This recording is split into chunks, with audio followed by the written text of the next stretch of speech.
CGL 2021 का CAG का state allocation आ गया है आपका। तो इनमें जिनको भी assistant audit officer, W, assistant account officer और डिविजनल अकाउंटेंट पोस्ट मिली हुई थी, केवल इन 3 पोस्टों का स्टेट एलोकेशन आ गया है। और इसमें हम जो बात करेंगे, इसमें नेक्स्ट प्रोसेस क्या रहेगा इन तीनों के लिए, और ऑडिटर और अकाउंटेंट का कब तक आपको मिलेगा, उस पर बात करेंगे। साथ ही साथ हम बात करेंगे म्यूचुअल ट्रांसफ़र से रिलेटेड कि जिनका स्टेट जो मिला हुआ है, जो उनको पसंद नहीं आ रहा होगा, क्या कुछ है स्टेट चेंज कराने का प्रोसीजर।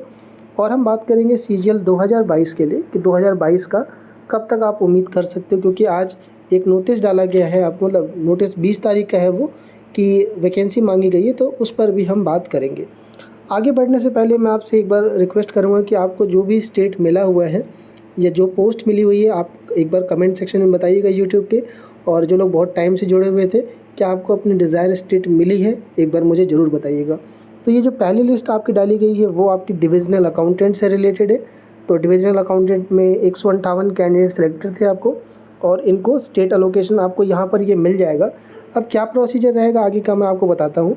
ये आपको ऑफिस का नाम लिखा हुआ है कि ये आपको ऑफिस एलोकेट किया गया है। मैक्सिमम लोगों ने होम स्टेट के लिए देखा था, मिला है नहीं मिला, एक बार आप ज़रूर कमेंट में बताइएगा। दूसरी जो लिस्ट आपको मिलेगी वो असिस्टेंट ऑडिट ऑफिसर की है। 335 कैंडिडेट सेलेक्ट हुए थे आपके। रिजर्वेशन का बेनिफिट मिला है अगर आप यूआर की सीट पर सेलेक्ट हुए हो। और कंप्लीट लिस्ट अगर आपको चाहिए, आपने नहीं देखी है तो एक बार टेलीग्राम चैनल का नीचे लिंक दिया है, उसको ज़रूर ज्वाइन करिएगा, वहाँ पर आपको मिल जाएगा। और तीसरी जो है आपका असिस्टेंट अकाउंट ऑफिसर का, ये आपकी 189 पोस्टें थी। इसके लिए भी कैंडिडेट आपके जो सेलेक्ट किए गए उनकी रैंक लिस्ट आपको यहाँ पर मिल जाएगी। इसके ऑफिस लिमिटेड होते, इसलिए आपको हर स्टेट में आपको 1 या 2 ही ऑफिस आपको नज़र आएगा। आगे बढ़ने से पहले देखो, कंटेंट आपको चीज़ें समझ में आ रही हैं या आपकी जो रिक्वायरमेंट है उसके हिसाब से मैं चीज़ें पहुंचा पा रहा हूं, तो प्लीज़ चैनल को सब्सक्राइब जरूर करिएगा। अगर आपको डिज़ायर पोस्ट मिल गई है, आपको डिज़ायर स्टेट मिल गया है, तो भी एक बार आप कमेंट करके बताइएगा। नहीं भी हुआ है तो घबराइए नहीं, बिल्कुल भी परेशान होने की ज़रूरत नहीं है उसको लेकर के। एंड तक जो भी कुछ आपके लिए बेस्ट बन पाता है मैं करने की कोशिश करता हूँ। आप एक बार सब्सक्राइब जरूर करिएगा यार, जिससे मुझे काफ़ी कुछ आगे के लिए रहता है। अच्छा, डीए का नेक्स्ट प्रोसेस हम कवर करेंगे। देखो, मैं एक्चुअली क्या है, वीडियो लंबा हो जाता है, इसलिए assistant account officer, assistant audit officer का बहुत डिटेल में आगे कवर कर दूंगा। इस वीडियो में आप म्यूचुअल ट्रांसफ़र के लिए देख लीजिएगा, सेम डबलयू और अकाउंट्स के लिए सेम रहेगा। बाकी ऑडिटर का डीए का प्रोसीजर एक बार समझ लीजिए, क्योंकि डिपार्टमेंट सेम है, कहीं ना कुछ आपको हेल्प करेगा। देखिए, अभी क्या है, आपके जो लिस्ट है आपकी, जैसे आप अगर देखोगे डिविजनल अकाउंटेंट का लिस्ट यहाँ पर देख पा रहे होगे, अब जैसे डीए यहाँ पर एलोकेट किया गया है, राइट।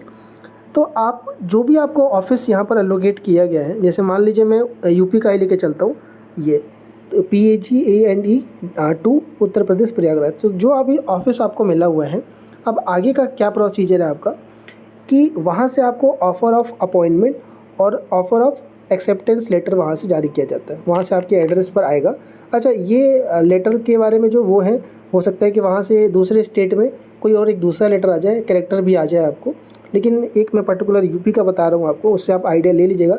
लगभग सभी का स्टेट का सेम ही रहेगा। तो वहाँ से ये 2 लेटर आपको भेजा जाएगा। ये भर करके जब लेके आप आओगे, मान लो आपको प्रयागराज मिला हुआ है AE2, PAGAE2, तो वहाँ जब आप लेके आएंगे तो उसको जमा करने के बाद वहाँ पर आपका डॉक्यूमेंट वेरिफिकेशन किया जाएगा। डॉक्यूमेंट्स आपके रख लिए जाते हैं, सबमिट कर लिए जाते हैं, ठीक है। और वहाँ पर आपको एक मेडिकल का फॉर्मेट दिया जाएगा। जब आप लेके आओगे भर के अटेस्टेशन फॉर्म और एक्सेप्टेंस लेटर, तो वहाँ पर वो अपने तरफ से एक फॉर्मेट देंगे मेडिकल का। और जैसे मान लो प्रयागराज में हो, तो वहीं के प्रयागराज के ही सरकारी अस्पताल में कहेंगे जाके करवा के लेके आइए, तभी आपका ज्वाइनिंग कन्फर्म माना जाएगा।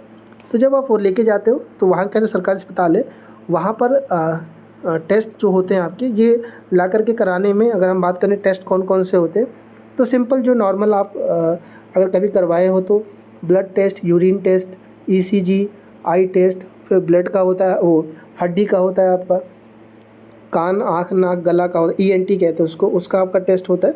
तो नॉर्मल टेस्ट होते हैं, ये कोई टेस्ट करता नहीं है। रही बात कि क्या इसमें कुछ प्रॉब्लम होती है, देखो इसमें समय लगता है। सरकारी अस्पताल है, वो जा रहे हो वहाँ पर आप, तो बहुत टाइम लगा देते हैं। एक दिन में नहीं बनता है, आपको 2 दिन या 3 दिन भी लग जाएगा, और कई बार तो आपको वो फॉर्म मिलने में ही टाइम लगा देते।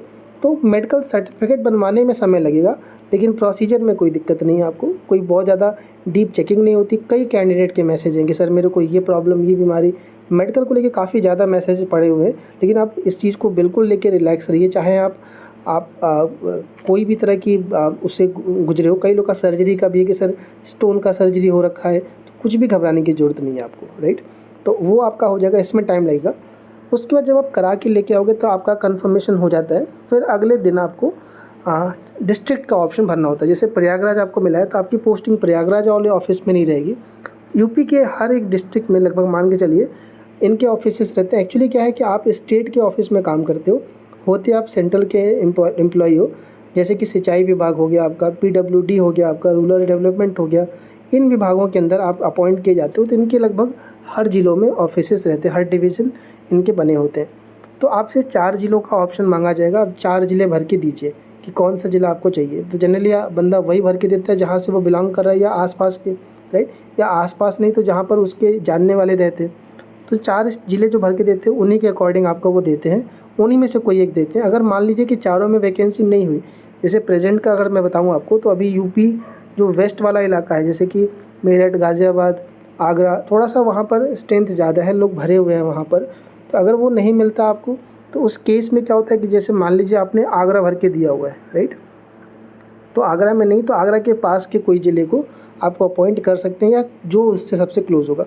यानी कहने का मतलब है कि अपॉइंटमेंट में आपको डिस्ट्रिक्ट जो मांगा जाता है बहुत दूर उससे नहीं फेंका जाएगा। रहोगे स्टेट के अंदर, ज़िले की जब बारी आएगी तो आपको अपने, इसीलिए कहते हैं इसको कि वाई और जेड सिटी के अंदर ही पोस्टिंग आपको मिलती है।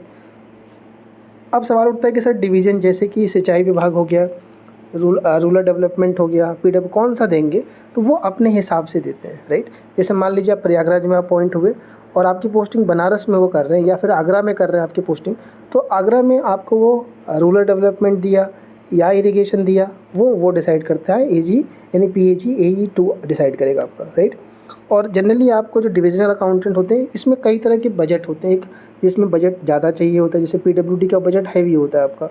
बाकी अगर आप बात करोगे सिंचाई विभाग का और इनका, तो इनका कम रहता है। मैं ये 2-3 नाम इसलिए बता रहा हूँ क्योंकि ये फेमस नाम है, आप इसको समझ पाओगे, रिलेट कर पाओगे। सिंचाई विभाग का बजट कम है आपका, तो जनरली डीए को वही वाला सेक्शन मतलब ऑफिस अलोकेट किया जाता है, राइट।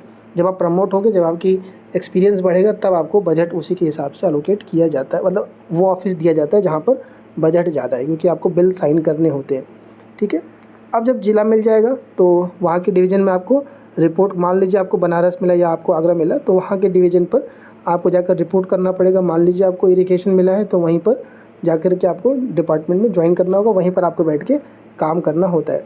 देखिए, जब तक आपका कन्फर्मेशन नहीं हो जाता, आप जैसे अपॉइंट होगे, आप टेम्परेरी होगे। जनरली जब तक प्रोबेशन कंप्लीट नहीं होता है, 2 साल का रहता है, तब तक आप टेम्परेरी माने जाते हो। तब तक आपके पास साइनिंग अथॉरिटी, बिल को साइन करने की अथॉरिटी नहीं रहती है, और जब तक आपके पास साइनिंग अथॉरिटी नहीं रहती तो उतना इंपॉर्टेंस नहीं दिया जाता आपको ही पता है। और जो लोग कई सालों से काम कर रहे हैं वो इन सब चीज़ों को समझते हैं। हम लोग अभी नए ज्वाइन कर रहे हैं, आप अभी एज अ फ्रेश ज्वाइन करेंगे तो आपको वो एज अ फ्रेश ही ट्रीट करेंगे, तो उतना ज़्यादा आपको पावर वहाँ पर या फिर आपको उतनी वैल्यू अपनी समझ ना आएगी, तो उसको लेकर टेंशन ना लेगा, क्योंकि अभी आपको साइनिंग अथॉरिटी नहीं मिलेगी। तो बस यही होगा कि ऑफिस गए, आप बस बैठे वहाँ काम देखा, चले आए, ठीक है। समय फ्लेक्सिबल है। जैसे आप लोग ऑप्ट किया था इस पोस्ट को, जब भी हम भी सजेस्ट करते हैं पोस्ट प्रेफरेंस में कि अगर आपको फ्री टाइम चाहिए या फिर कोई बॉस वाला सपोर्ट नहीं चाहिए, तो ये बिल्कुल आपको ये मिलेगा। कुछ ऑफिस जैसे बिहार वाला ऑफिस का चल रहा है कि बायोमेट्रिक है वहाँ पर, लेकिन अगर हम टोटलिटी में देखेंगे यार, एक आध एक्सेप्शन रहते हैं, बाकी छोड़ दोगे तो काफ़ी लेनियंट है। इस मामले में आपको काफ़ी रिलैक्स मिलेगा। अगली बात करें कि यार आपकी प्रोबेशन जो 2 साल का है उसके अंदर आपको अपनी ट्रेनिंग पूरी करनी, जो 10 महीने की होती है, ये एक मेन रहता है आपका। 10 महीने का जो DAGE वाला एग्ज़ाम होता है और ये जो ट्रेनिंग पूरा करना होता है, ये आपका कंपलसरी है। और इसमें जो आपका शेड्यूल रहता है वो थोड़ा सा टाइट शेड्यूल रहेगा, बिकॉज आपका जैसे आप यूपी में है तो आपका जो PAG है वहाँ पर हेड ऑफिस है, वहाँ पर आपकी ट्रेनिंग होती है। तो वहाँ पर सीनियर अकाउंट्स ऑफिसर क्लास लेते हैं, तो वहाँ पर ऐसा नहीं कि आप चले गए नहीं आ गए, ऐसा नहीं चलेगा। तो ये 10 महीने का शेड्यूल थोड़ा सा टाइट रहता है आपका, ठीक है। जब आप ट्रेनिंग पास कर लेंगे और डिपार्टमेंटल एग्ज़ाम क्लियर कर लेंगे, तो फिर से आपको डिस्ट्रिक्ट चेंज मतलब मान लो अभी आप आगरा में काम कर रहे हो, तो वहाँ से आपका फिर चेंज हो जाएगा। जब ट्रेनिंग कंप्लीट होगा फिर से मांगा जाएगा। और डिवीज़न भी, जैसे अभी मान लो आप सिंचाई विभाग में हो सकता है उसके बाद आप रूरल डेवलपमेंट में आ जाओ और वो चेंज हो जाएगा। ट्रेनिंग के बाद वो चेंज होता है। और बात करूँ कि यार ये लैंग्वेज टेस्ट वाला अगर मैं बात करूँ, देखो यार ये ध्यान रखिएगा कि लैंग्वेज टेस्ट वाला वो कोई प्रॉब्लम नहीं होता। मैं आपको फिर बता देता हूँ आपको कि कई लोग इसको लेके कह रहे हैं कि सर लैंग्वेज टेस्ट वाला क्या हम पास कर पाएंगे। सीजीएल 18 का भी बैच गया पीछे, ठीक है, उसमें सभी लोग प्रमोट हो गए, मतलब पास हो गए हैं ना, कोई भी फेल नहीं हुआ लैंग्वेज टेस्ट के अंदर। तो आप रिलैक्स रहिएगा इसको लेकर के और आप पास हो जाओगे, इसमें परेशान होने की ज़रूरत नहीं है। देखो हर 3 साल के बाद आपका डिस्ट्रिक्ट चेंज होता है। जैसे मान लो आपने ट्रेनिंग कंप्लीट करी और वहाँ से आगरा से उठा के मान लीजिए आपको कानपुर में पोस्टिंग आ गई, राइट। तो कानपुर में 3 साल रहने के बाद फिर से आपका ज़िला चेंज होगा और आपका डिवीज़न भी बदल जाएगा। वहाँ पे अगर सिंचाई विभाग में हो सकता है वहाँ से उठ के आप पीडब्ल्यूडी में चले जाओ, लखनऊ आ जाओ आप, राइट। तो चेंज होता रहता है, हर 3 साल बाद चेंज होता है। अगर आप चाहते हो कि 3 साल और मैं रुक जाऊँ कानपुर में ही, तो आपको फिर अपना डिवीज़न चेंज करना पड़ेगा, यानी कि आपको विभाग चेंज करना पड़ेगा। सिंचाई से आपको ग्रामीण विकास में जाना पड़ेगा या किसी दूसरे सेक्शन में, डिवीज़न में जाना पड़ेगा। लेकिन 6 साल से ज़्यादा आप वहाँ पर नहीं रुक सकते। तो एक यही रहता है कि सर इसमें फ्रीक्वेंट ट्रांसफ़र है, लेकिन आप ये देखेंगे कि आप यूपी के अंदर ही रहेंगे और इसमें मैंने बताया काफ़ी रिलैक्स है जॉब उसमें। तो मतलब आने जाने के लिए और ऐसी कोई दिक्कत नहीं पड़ेगी। तो आपको जो घर वाला रहता है वो बिल्कुल भी टेंशन नहीं रहेगा। बात कर लेते हैं म्यूचुअल ट्रांसफ़र को लेकर के। तो यार म्यूचुअल ट्रांसफ़र इसमें ईजी एक ही तरीका है स्टेट चेंज कराने के लिए। अगर आप राजस्थान हो या गुजरात हो, चाह रहे हो यूपी के लिए या फिर चाह रहे हो एमपी के लिए, कहीं के लिए, तो ट्रांसफ़र खुला हो। कैसे होगा मैं आगे बताता हूँ आपको। पहला प्रमोशन 6 से 7 साल बाद, जब ट्रेनिंग कंप्लीट कर लोगे उसके बाद से आप रेगुलर एम्प्लॉय परमानेंट हो जाओगे। उसके बाद 6 से 7 8 साल ले सकते हो। DO2 की पोस्ट होती है आपकी, डिविजनल ऑफिसर ग्रेड 2 की पोस्ट होगी, जो कि आपका 4600 ग्रेड पे की पोस्ट होगी। यहाँ से आपको बिल साइन करने की थोड़ी थोड़ी बढ़ जाएगी आपको। फिर आगे 7-8 साल बाद DO1 बनोगे आप 4800 ग्रेड पे। फिर उसके बाद आगे आपका सीनियर DO की पोस्ट रहती है, मैक्सिमम वहीं से रिटायर हो जाओगे आप लोग। तो ये कुछ है प्रमोशन आपका है कि। बात करें म्यूचुअल ट्रांसफ़र को लेकर, क्योंकि कई सारे लोगों को स्टेट नहीं मिल पाया। एक बार कमेंट में बताइएगा कि आपको अपनी डिज़ायर स्टेट मिली है, नहीं मिली है, म्यूचुअल ट्रांसफ़र के लिए है, तो एक बार लिखिएगा आप नीचे कमेंट सेक्शन में। देखिए स्टेट चेंज करने के लिए केवल म्यूचुअल ट्रांसफ़र ही पॉसिबल है। कहाँ हो पाता है, जैसे मान लो कि आप MP से हो और आप चले गए बिहार, तो अगल बगल के स्टेट में म्यूचुअल ट्रांसफ़र हो जाता है। और आपको मैं बता दूं कि अगर आप खोजो कि मुंबई से कोई यूपी के लिए कर ले, तो थोड़ा मुश्किल हो पाएगा, क्योंकि वो स्टेट जहाँ पर आप खुद नहीं जाना चाहते हो, तो वहाँ पर से बंदा वापस आ पाना थोड़ा सा पॉसिबल नहीं है। तो अगर नॉर्थ के स्टेट या अगल बगल के स्टेट है, तो वहाँ से म्यूचुअल के लिए मिल जाता है। बिहार से यूपी का, MP से यूपी का, MP से दिल्ली का, ये आपको मिल जाएगा। कई बार ये ऐसे भी हो जाता है, कई लोगों की शादियों का रहता है, या कई लोगों का ऐसे लोगों ने ऑप्ट कर रखा है कि चलो मैं यहाँ रह के करूँगा, बाद में सर्कमस्टेंसेस चेंज हो जाते, तो आपको मिल जाएगा, राइट। और बस इसके लिए प्रोसीजर ये है कि अच्छा इसमें टाइम लगता है। कई जगह डिपार्टमेंट, आपको पता है, आप लोग को जो वर्किंग हो, डिपार्टमेंट का क्या माइंडसेट चल रहा है, कितना परेशान है, छुट्टी लेने के लिए कितनी दिक्कतें हो रही हैं, राइट, कि छुट्टी एग्ज़ाम देने के लिए प्रॉब्लम हो रहा है, NOC नहीं देते ना। तो ये थोड़ा सा खड़ूसपना या फिर अकड़पना डिपार्टमेंट का है। लेकिन यहाँ पर म्यूचुअल ट्रांसफ़र के लिए प्रोसीजर में कोई भी प्रॉब्लम नहीं होती, स्मूथ है प्रोसेस आपका।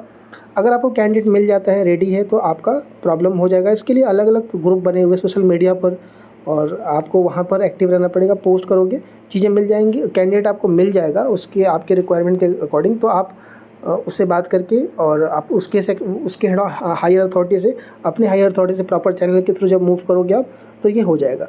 मैं इसके लिए अलग से कर दूंगा, लेकिन बस ये प्रोसीजर मैं आपको बता रहा हूँ। देखो अभी क्या है कि काफ़ी ज़्यादा भर्तियाँ हो रही हैं CAG के अंदर, तो आपको काफ़ी कैंडिडेट मिल जाएंगे, कैडर स्ट्रक्चर बड़ा मिलेगा। इससे क्या है कि आपको म्यूचुअल ट्रांसफ़र के लिए कैंडिडेट ज़्यादा मिल जाएंगे। पहले क्या था, कैंडिडेट्स कम आते थे, वैकेंसीज बहुत कम आती थी CAG में, तो कैंडिडेट भी कम मिल पाते थे। ऑडिटर और अकाउंटेंट की बात कर लूँ कब तक आएगा आपका। देखो हर साल CAG जो है पहले AAO का, डिविजनल अकाउंटेंट का पहले देता है और ऑडिटर का बाद में देता है। इसीलिए इस बार भी आपका वही हुआ है, 1 हफ्ते का टाइम लेता है हर बार। तो आप नेक्स्ट वीक में या आप फर्स्ट वीक जुलाई तक आपको मिल जाएगा, घबराइए मत। तो 7-8 दिन में, 10 दिन के अंदर आपको ऑडिटर और AAO अकाउंटेंट का भी मिल जाएगा। स्टेट आपको मिल जाएगा, घबराइए मत। वैकेंसीज काफ़ी दिखी है नॉर्थ में, तो उसको लेके परेशानी ना रखिएगा। बात करते हैं CGL 2022 की। CGL है, ठीक है।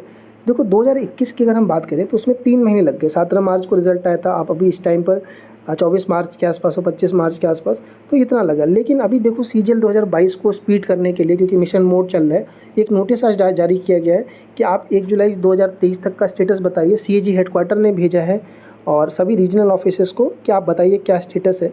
तो इस हिसाब से आप देख सकते हो कि मेरे अकॉर्डिंग क्या है कि जुलाई, क्योंकि कम से कम 1 महीने से 1.5 महीने का तो दोनों बीच गैप, बैच के बीच में गैप रखा ही जाएगा, राइट, क्योंकि सीनियरिटी का भी देखना होता है डिपार्टमेंट ज्वाइन करने के बाद। तो आप जुलाई के एंड तक या फर्स्ट वीक ऑफ अगस्त तक अपना एलोकेशन देख लोगे। ये है नोटिस जो मैं बात कर रहा हूँ। 20 जून का ये नोटिस है आपका, और इन्होंने जारी किया है अपने रीजनल ऑफिसेस को कि 26 जून तक का बताइए क्या स्टेटस है, कितनी जगह खाली है, कितने लोग काम कर रहे हैं, उसी के अकॉर्डिंग वो लोग अलोकेशन करेंगे। आपका स्टेट ऑप्शन फॉर्म भर दिया गया है, 3 तारीख शायद लास्ट डेट है भेजने का, 3 जुलाई तक का। तो उसके बाद आपका जब ये डेटा उनको रिसीव हो जाएगा कंपाइल करके, अलोकेशन जुलाई के एंड तक या फर्स्ट वीक ऑफ अगस्त तक आपको श्योर मिल जाएगा। कोई डाउट है, कोई क्वेरी है डब्ल्यू का और अकाउंट ऑफिसर का, कल मैं अपलोड कर दूंगा। अच्छा, ये जो इन्फॉर्मेशन शेयर करी डिविजनल अकाउंटेंट के लिए, वर्किंग है DA 2020 से यूपी के अंदर ही उनका शेयर करा हुआ था, आशुतोष नाम है उनका। तो उनकी तरफ से बाकी जो लोग भी वर्किंग है, मैं उन सब से कनेक्ट करके आपको जो भी वैलिड इन्फॉर्मेशन होगी आप तक